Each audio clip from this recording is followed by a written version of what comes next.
Hello class. Welcome back बच्चों। तो फिर बच्चों स्टार्ट कर रहे हैं नया लेक्चर।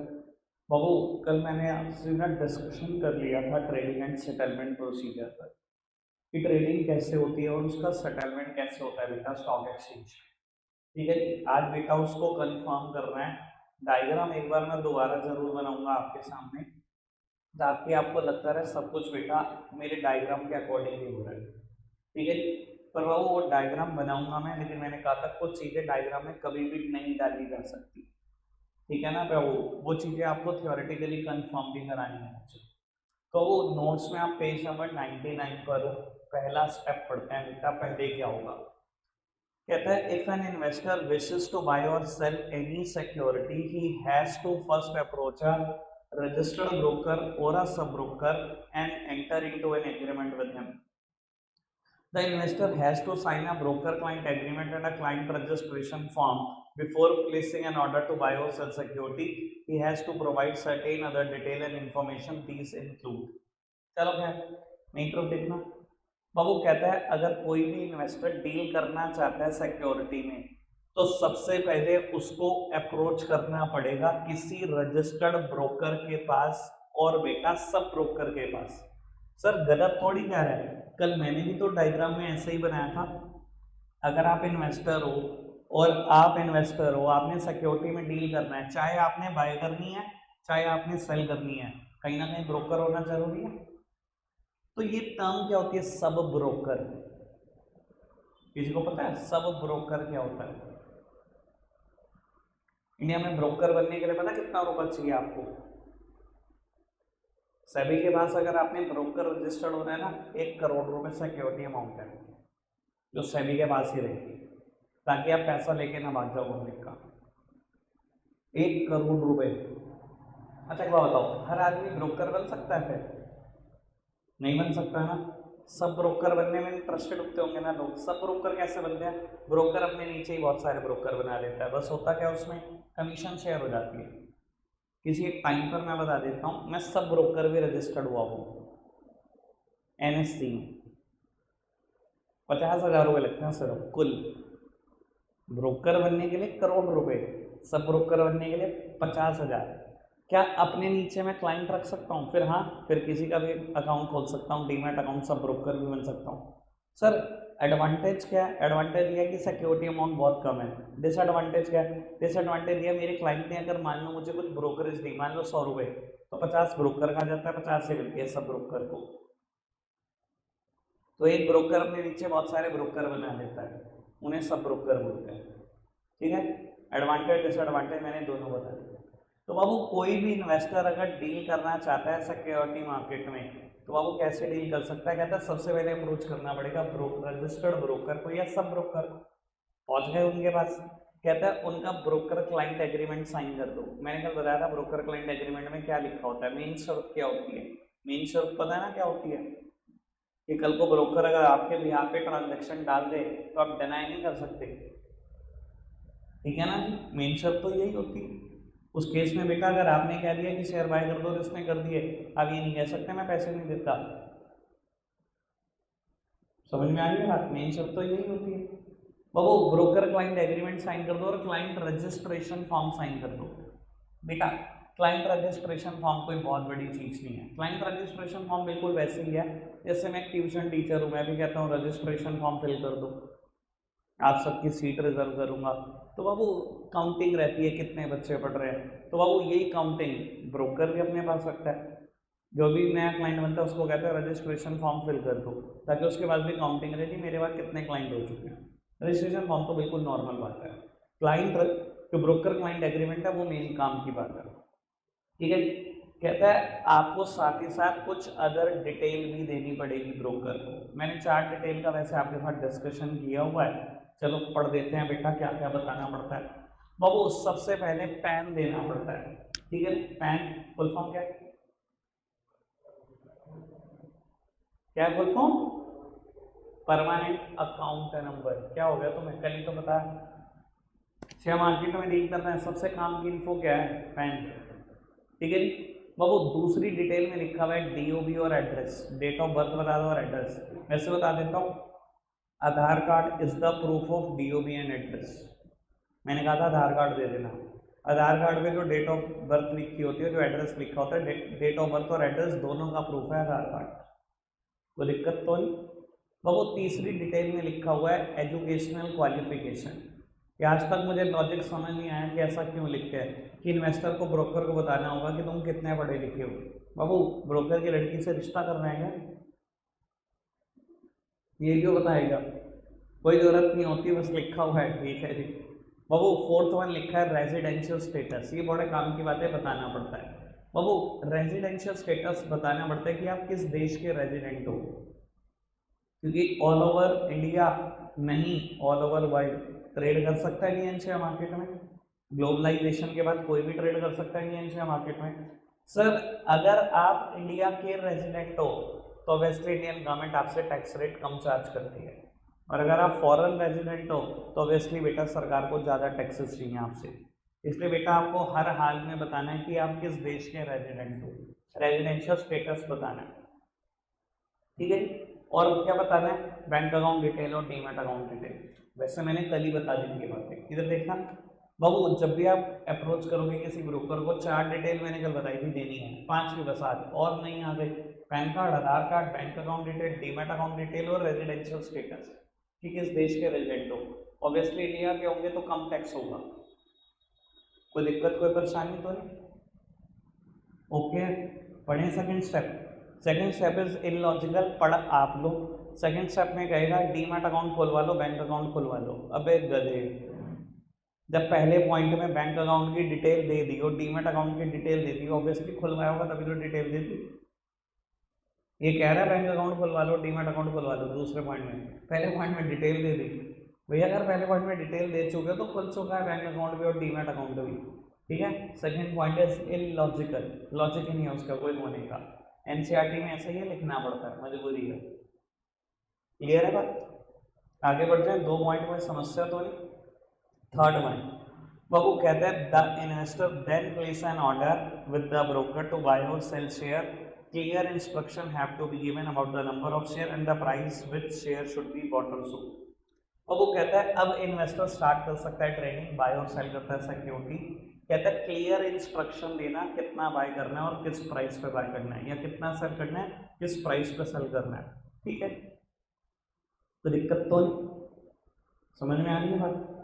आगे बढ़ाएं, 3 बातें हो गई, समस्या तो नहीं? कुछ पूछना है पूछ लो, नहीं आगे बढ़े।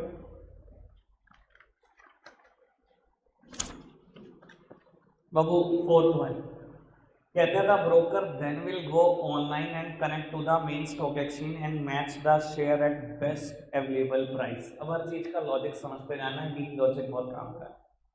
बाबू कहता है आपने क्लियर इंस्ट्रक्शन दे दी। थर्ड पॉइंट में मैं कहता हूँ आपने कॉल लगाई उठाकर जीरोधा में स्टॉक्स में, ठीक है, मेरा ये रजिस्टर्ड मोबाइल नंबर है, मैं चाहता हूँ मेरे इस अकाउंट में ना आप 150 शेयर, या कल वाला ही एग्जाम्पल ले लो, 100 शेयर 150 के दाम पर खरीद दो, ठीक है जी। आपने क्लियर इंस्ट्रक्शन दे दी। बाबू फोर्थ स्टेप में लिखा हुआ है then the broker will go online and connect to the main stock exchange website and match the share at best available price. बाबू कह रहा है अब ब्रोकर ऑनलाइन जाएगा, मेन स्टॉक एक्सचेंज की वेबसाइट को कनेक्ट करेगा और शेयर को बाय करने की कोशिश करेगा एट बेस्ट अवेलेबल प्राइस। बाबू इसने ऐसा क्यों नहीं लिखा कि शेयर को बाय कर देगा आपके कहे हुए प्राइस पे? आपने कहा 100 पे बाय कर दे, तो ऐसा क्यों लिखा कि 100 पे बाय कर देगा? बाबू देखो बड़ी सीधी सी बात बताता हूँ, ब्रोकर ऑनलाइन जाएगा, मेन स्टॉक एक्सचेंज की वेबसाइट को कनेक्ट करेगा, it will take few seconds, 2 4 5 10 second तो लगेंगे ना। और शेयर का नाम ना बेटा 1 सेकंड में 10 बार भाग जाता है। आपने तो कह दिया जी मैं देख पा रहा हूँ मेरी स्क्रीन पर, देखो जी दाम चल रहा है 100 रुपये का, या दाम चल रहा है 150 रुपये का, आप 100 शेयर बाय करो 150 पे। सर उसने कनेक्ट करा मेन स्टॉक एक्सचेंज की वेबसाइट को, कुछ तो टाइम लगेगा ना। उसने आपके ब्याह पे सौदा डाला, कुछ तो टाइम लगेगा ना। इतने में ऐसा हो नहीं सकता कि बेटा प्राइस ना रहे 150, 149 आ जाए, 149 रुपये 50 पैसे आ जाए, 150 रुपये 50 पैसे आ जाए, प्राइस तो कुछ भी हो सकता है ना।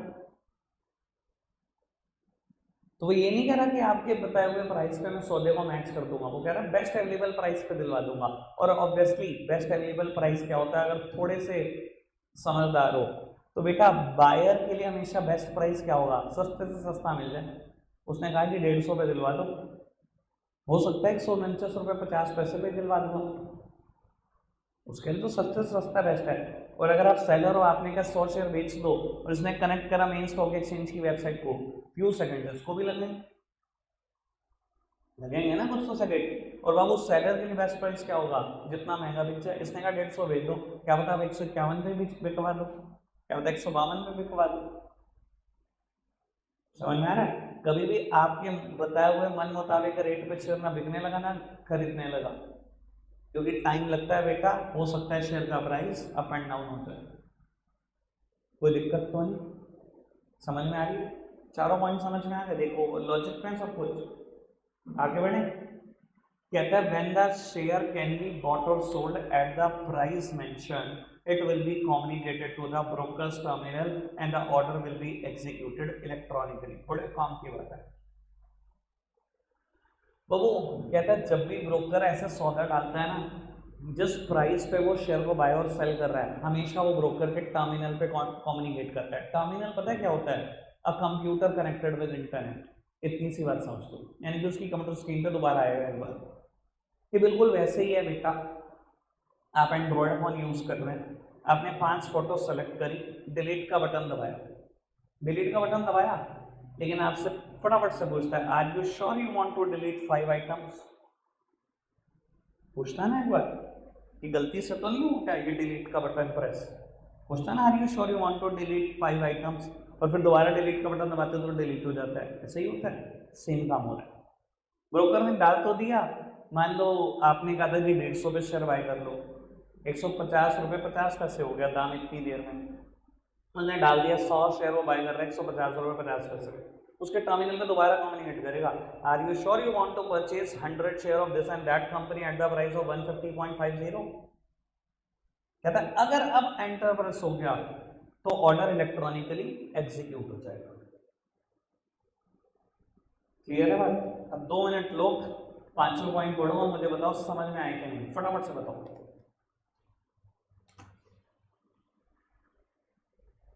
बाबू 7th पॉइंट वैसे सबसे काम का है, मैं 6th पढ़ रहा हूँ, 7 पॉइंट से इंपॉर्टेंट इस पूरी एक्सप्लेनेशन में कुछ नहीं, ठीक है, आराम से पढ़ना।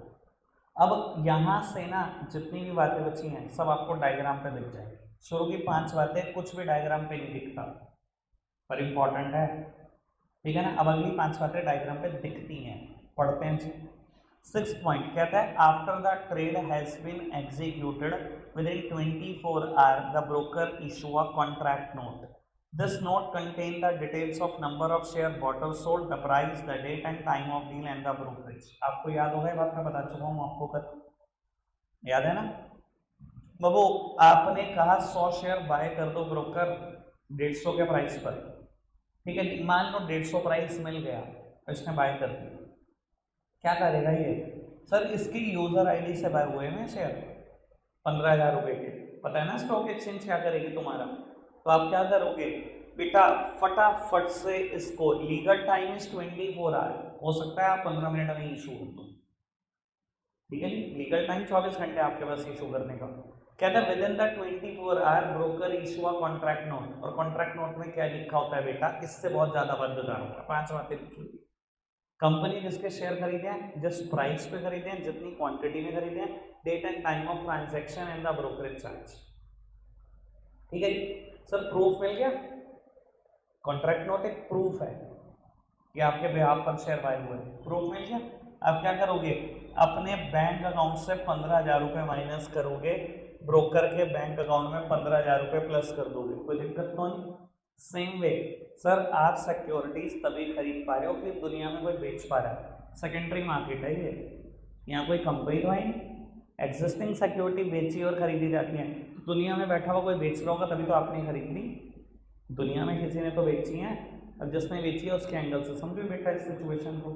बाबू जब इसने अपने ब्रोकर को कॉल लगाया, इसने भी कहा कि मेरे पास 150 शेयर बचे हुए हैं, सॉरी 100 शेयर है मेरे पास, 100 का दाम चल रहा है, बेच दो कार्ड से उठाकर। इसने भी बेच दी बाबू, इसने भी इसको कॉन्ट्रैक्ट नोट इशू कर दिया, उसमें लिखा हुआ कंपनी किसके शेयर बेचे, किस प्राइस पर बेचे, कितनी क्वांटिटी में बेचे, date and time of transaction and the brokerage charge. ठीक है जी। तो बाबू जैसे ही आपके पास प्रूफ हुआ, आपने क्या किया बेटा, 100 शेयर अपने डीमैट अकाउंट से माइनस करे, ब्रोकर के डीमैट अकाउंट में 100 शेयर प्लस कर दिए। कोई दिक्कत, कोई परेशानी नहीं? समझ में आ गया कॉन्ट्रैक्ट नोट के बाद क्या होता है? अच्छा, इतना काम कब तक हो जाता है? टी डे पर। इतना काम कब तक हो जाता है? टी डे पर। ट्रांजैक्शन वाले दिन इतना काम निपट जाता है। आगे बढ़ाएं बात को, पढ़ना चलो। अब वो कहता है now the investor has to deliver the share sold और pay cash for the share bond. बाबू इसने यही लिखा था 6 पॉइंट में, तो सारी कॉन्ट्रैक्ट नोट वाली बात थी। कहते हैं now the investor has to deliver the share sold. अब इन्वेस्टर को क्या करने पड़ेंगे? डिलीवर करने पड़ेंगे जितने शेयर उसने बेचे हैं, and pay cash for the share bought. दोनों इन्वेस्टर के एंगल से लिखा हुआ है, दिखाई दे रहा है? Now the investor has to deliver the share sold और pay cash for the share bought. ठीक है, कॉन्ट्रैक्ट नोट आने के बाद क्या होगा? आपको शेयर देने पड़ेंगे, आपको पैसे देने पड़ेंगे, दे दिए। आगे बढ़े, बहुत काम की बात है। कहते हैं this should be done immediately after receiving the contract note. कहते हैं ये काम कब कर देना? जैसे कॉन्ट्रैक्ट नोट मिले, टी डे पे ही मिल जाता है कॉन्ट्रैक्ट नोट, तो टी डे पे ये काम हो जाता है। और before the day when the broker shall make payment or deliver the share to the exchange, this is called pay in day. मेरी तरफ देखना प्लीज बाबू, जब आप 7th पॉइंट पढ़ते हो ना, 7th पॉइंट के ना 2 हिस्से हैं, मैं बड़े आराम से दिखाने की कोशिश करता हूँ। ये सबसे इंपॉर्टेंट एक्सप्लेनेशन है, अगर आप ये बात समझ जाओगे ना तो मेरी तरफ से बेटा टॉपिक बिल्कुल खत्म है। ठीक है, आराम से समझ। मैंने जब 7th पॉइंट पढ़ा ना, 2 हिस्से हैं बाबू। जब आपको पता है कि और वर्ड है, तो इस बात का जो मतलब है वही तो इस बात का मतलब होगा, या तो ये या तो ये, मतलब तो एक ही होगा ना। एंड थोड़ी लिखा है जो अलग अलग मतलब होगा, और लिखा है सेम मतलब होगा ना। इधर देखना मतलब कहते हैं now the investor has to deliver. Meter देखो प्लीज, मैं पक्का क्लियर कर दूंगा, वही बोलूंगा जो नहीं लिखा हुआ है। Now the investor has to deliver the share sold और pay cash for the share bought. This should be done immediately after receiving the contract note. पहले और इससे पहले वाले हिस्से में लिखा है। ठीक है, कहते हैं अब इन्वेस्टर या तो आपको शेयर डिलीवर करने पड़ेंगे या आपको कैश पे करना पड़ेगा। ये कब कर देना? जैसे ही कॉन्ट्रैक्ट नोट मिले इतना काम तभी कर देना। कॉन्ट्रैक्ट नोट कब मिल जाता है? टी डे पे ही मिल जाता है, यानी कि इस पूरी बात का मतलब टी डे है। इस पूरी बात का मतलब टी डे है। ठीक है, और अब ये काम बहुत तगड़ा है। कहता है और बिफोर द डे, और के बाद लिखा बिफोर द डे, उस दिन से पहले वाले दिन, और उस दिन के बारे में बता रहा है। और before the day when the broker shall make payment or deliver the share to the exchange, this is called the paying day. मतलब कहता है ये काम कर देना बिफोर द डे, उस दिन से पहले। किस दिन से पहले? जिस दिन ब्रोकर को डिलीवर करने होंगे शेयर, ब्रोकर को पेमेंट करनी होगी एक्सचेंज को। आपको पता है ब्रोकर को किस दिन पेमेंट करनी होती है, किस दिन डिलीवर करने होते हैं शेयर? कल भी मैंने बोला था T+1 डे पे ब्रोकर की पोजीशन न्यूट्रल होती है। T+1 डे पे क्या होता है बेटा? सब कुछ स्टॉक एक्सचेंज के पास पहुंच जाता है। यही बोला था ना कल, यही होता है ना T+1 डे पर। तो इसने देखो कितना स्मार्टली इसका मतलब टी डे निकलवाया। और के बाद लिखा बिफोर द डे, उस दिन से पहले वाले दिन। किस दिन से? और before the day when a broker shall make payment or deliver the share to the exchange. कहता है उस दिन से पहले कर देना है काम, यानी कि वो दिन तो T+1 है, उससे पहले कर देना। यानी कि घूम फिर के मतलब तो इसका भी क्या निकला? टी डे तो निकला। देखा कैसे कान पकड़ रहा है? ऐसे नहीं पकड़ रहा कान, वो कह रहा तेरी ऐसी की तैसी कान ऐसे पकड़ूंगा मैं। अबे सीधा कह दे पेइंग डे से पहले डिलीवर कर देना। समझ में आई? घूम फिर के मतलब दोनों का टी डे निकला। ये पक्का से मैंने क्लियर किया आपको, एक्सप्लेनेशन समझ में आई? और बताता भी है 7th पॉइंट में, और before the day when the broker shall make payment or deliver the share to the exchange, this is called the paying day. बता दे रहे हो उसे पेइंग डे बोलते हैं, T+1 डे को, ठीक है ना। आपको पता है ना T+1 डे पे क्या होगा बाबू, इस ब्रोकर को पैसे देने पड़ेंगे और बाबू इस ब्रोकर को शेयर देने पड़ेंगे। ये किसको मिलेंगी, दोनों चीजें बेटा, टू द स्टॉक एक्सचेंज। 15,000 रुपए भी इसके पास है, 100 शेयर भी इसके पास है। सर ब्रोकर की पोजीशन बिल्कुल न्यूट्रल, बिल्कुल न्यूट्रल, कुछ भी नहीं है ब्रोकर के पास। यही तो काम होगा T+1 डे पे। देख लो कोई समस्या तो नहीं, ऐसा ही तो होता है। देखो दोनों चीजें इन्वेस्टर की जेब से गई हुई हैं, ब्रोकर के पास कुछ भी नहीं है, सब कुछ किसके पास है, स्टॉक एक्सचेंज के पास। पढ़ना चाहिए।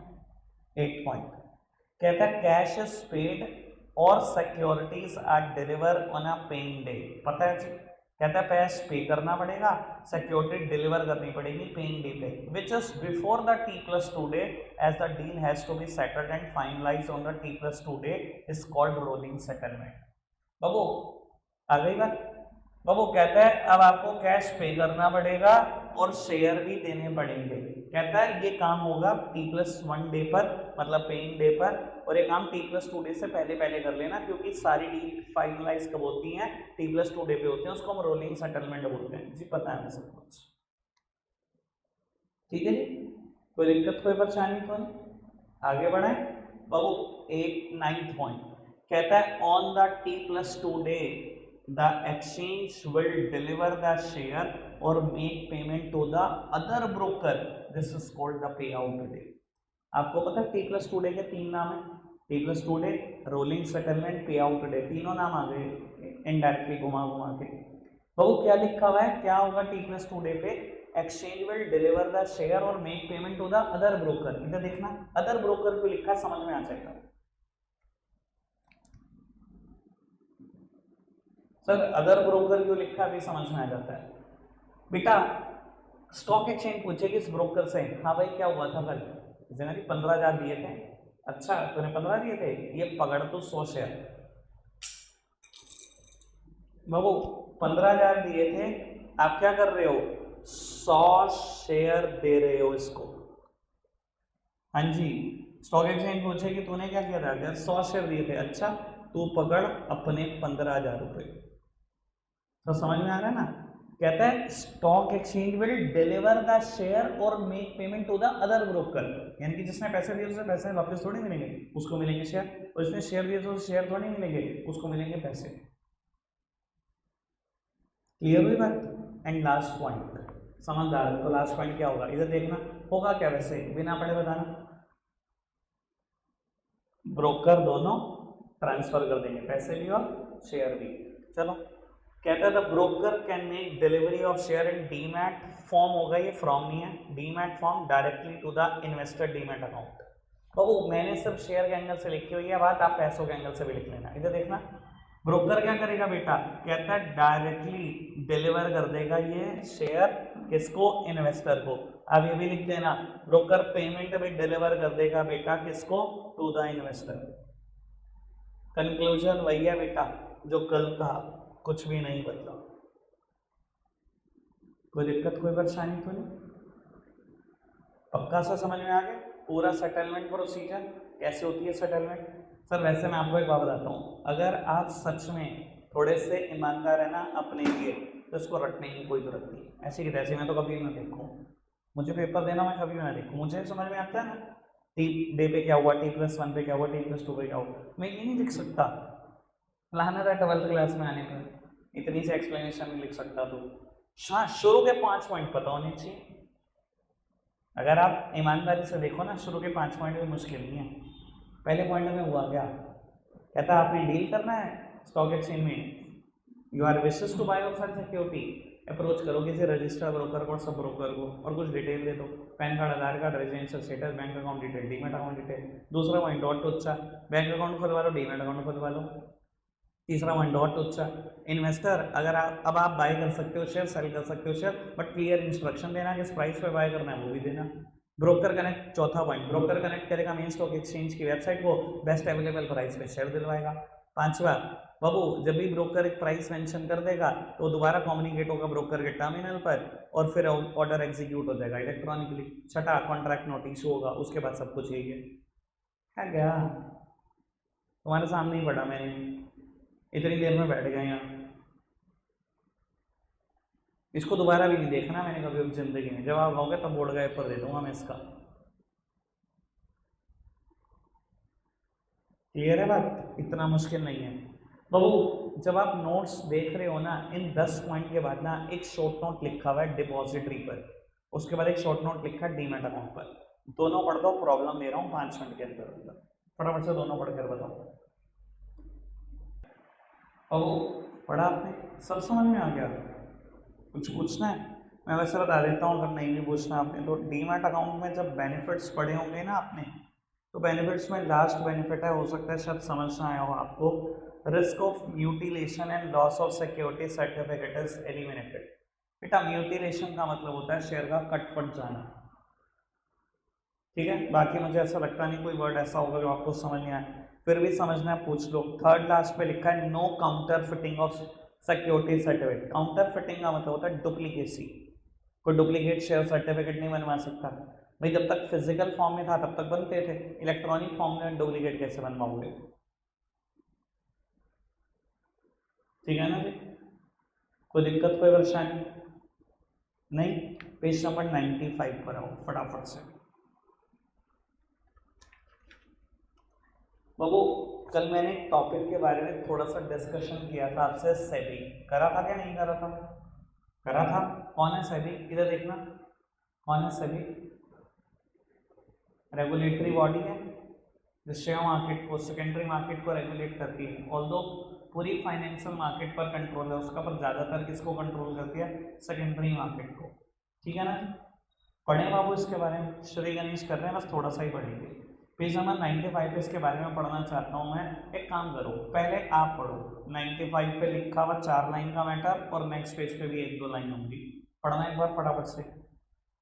नहीं भी कुछ समझ में आएगा टेंशन ना लेना, पढ़ते रहना, मैं दोबारा पढ़ूंगा। कुछ नहीं भी समझ में आओ टेंशन नहीं है, मैं दोबारा पढ़ूंगा, समझाता हूँ। कहते हैं ना, SEBI was established as an interim administrative body on 12th of April 1988 by the government of India. Sir मुझे नहीं पता आप कितना जानते हो उस बारे में, पर मैं बता देता हूँ। हर्षद मेहता स्कैम हुआ था, स्कैम 1992, वेब सीरीज आपने नहीं देखी होगी, ठीक है ना। पर बाबू मैं बता देता हूँ, एक दो बंदों ने ना अप्रोच भी किया सेबी को, उस वेब सीरीज में दिखाते हैं कि सेबी को अप्रोच करा, और सेबी ने पता क्या बोला? हमें क्या बता रहे हो, हमें पता भी है फ्रॉड चल रहा है, क्या करें हम तो लीगल अथॉरिटी नहीं है। देखो इसमें लिखा हुआ है 12th of April 1988 को सेबी बन गई, पर बाबू सेबी तब तक पता है क्या थी? Interim administrative body. इंटरिम मतलब, इंटरिम का मतलब होता है नॉट फाइनल, नॉट एक्चुअल। सरकार ने ना ट्रायल बेसिस पे एक बॉडी बना रखी थी बस, क्या देखो आप रेगुलेट करो, पर क्या ये लीगल थी? लीगल नहीं थी, कोई लॉ पास नहीं हुआ था, पार्लियामेंट में इसको बनाया नहीं था। इंटरिम एडमिनिस्ट्रेटिव बॉडी बना रखी थी। इंटरिम मतलब नॉट फाइनल, नॉट एक्चुअल। समझ में आ रही है बात? ठीक है। होता है ना कई चीजें ट्रायल पे लेते हैं, 2-4 साल ट्रायल करते हैं, ठीक चला तो क्या करेंगे, फाइनल कर देंगे। वो कहानी चल रही थी इसके साथ। आप देख रहे हैं स्कैम 99 तो कितना अच्छा क्लियर होगा, आप सोच भी नहीं सकते। मैंने आपको कहा था कि चैप्टर अगर ढंग से समझना है आपको वो देखनी ही चाहिए। कुछ चीजें अच्छी भी होती हैं टीवी पे, सब खराब नहीं होती। चलो खैर आगे बढ़ाते हैं। Its main objective was to promote orderly and the healthy growth of securities and to provide protection to the investor। Sir SEBI को बनाने का सबसे प्राइम एम यही था, protection of investors money, public का पैसा कहीं ना जाए। बाबू आपको मैं एक बात बताता हूँ, ठीक है, भगवान ना करे कभी इंडिया में ऐसा हो। देखो कोई भी कंपनी भागती है, कोई भी भगौड़ा भागता है, कोई भी बेटा बैंक भागता है, आपको पता है सबसे पहले क्या होता है? सबसे पहले पब्लिक का ट्रस्ट गवर्नमेंट के ऊपर से खत्म होता है। भगवान न करे आज कोई बैंक भाग जाए और कहीं लाखों कहीं करोड़ों बाबू उसमें बैंक होल्डर और कहीं पैसा खत्म हो जाए, आपको पता क्या होगा? सबसे पहले सरकार इलेक्शन हारेगी, लिख के ले लो आज। हर देश की ये कहानी है, जब भी कोई बैंक दिवालिया हुआ है ना बेटा, उस देश में देख लेना सबसे पहले सरकार दे रही है इलेक्शन में, क्योंकि लोगों का ट्रस्ट खो जाता है। लोगों को सरकार के झक मार रही थी, सरकार झक मार रही थी क्या? इतने सारे लोगों के पैसे डूब गए। सेबी को इसलिए बनाया गया क्या लोगों के पैसों की सुरक्षा करो, जो लोग शेयर मार्केट में इन्वेस्ट करते हैं। अगर हर कंपनी भाग जाएगी तो झक क्यों मार रहे हो, सरकार गिर जाएगी हमारी। सरकार को डर रहता है हमेशा इस चीज का, पब्लिक का पैसा नहीं खराब होना चाहिए। समझ में आ रही है बात, क्लियर है बात? आगे बढ़ते हैं। कहता है the ministry of finance of government of India is overall administrative control over it's functioning होगा शायद।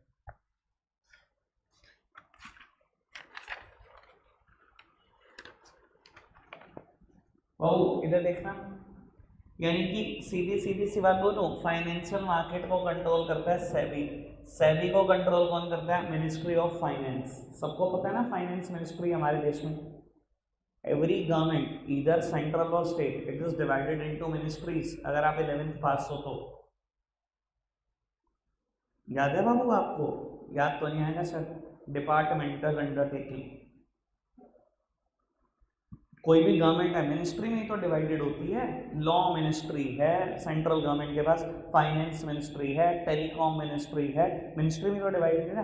इन्हीं के तो कैबिनेट मिनिस्टर होते हैं, ठीक है ना जी?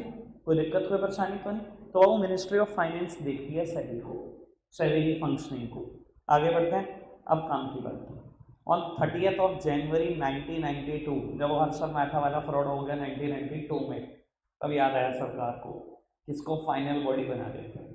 On 30th January 1992, it was given a statutory status through an ordinance, which later on was replaced by the Act of Parliament known as SEBI Act 1992.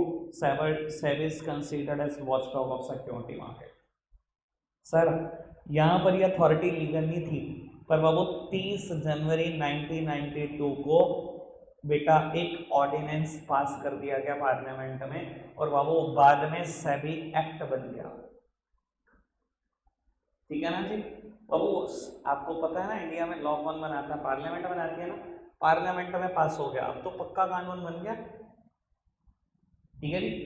अब तो सेबी से कोई पंगा नहीं ले सकता। आपको बता देता हूँ, SEBI is one of the most harsh act of India. पता कितना हार्श है? कि minimum punishment is 1 year and maximum is life time imprisonment. One of the most harsh act. कोई सोचे ना ब्रोकर मैं पंगा कर दूंगा, कोई कंपनी सोचे मैं पंगा कर दूंगा, कोई इन्वेस्टर सोचे मैं कर दूंगा, भाई साहब कल दिखोगे नहीं सड़क पे। This is SEBI for you. SEBI is considered as the watchdog of security market. Security market है पूरी नजर है इसकी, और पैनी नजर है, ठीक है जी? और सिर्फ भोगता नहीं सेबी, काटता है, और बहुत तेज काटता है, ध्यान रखना। क्लियर है बात? मैंने एक एक लाइन का मतलब समझा दिया, नहीं तो उससे डन है बात। आएंगे कल सेबी को कंटिन्यू करेंगे, ठीक है जी? रखते हैं आज के लिए इतना ही है प्यारे बच्चों, बाय बाय।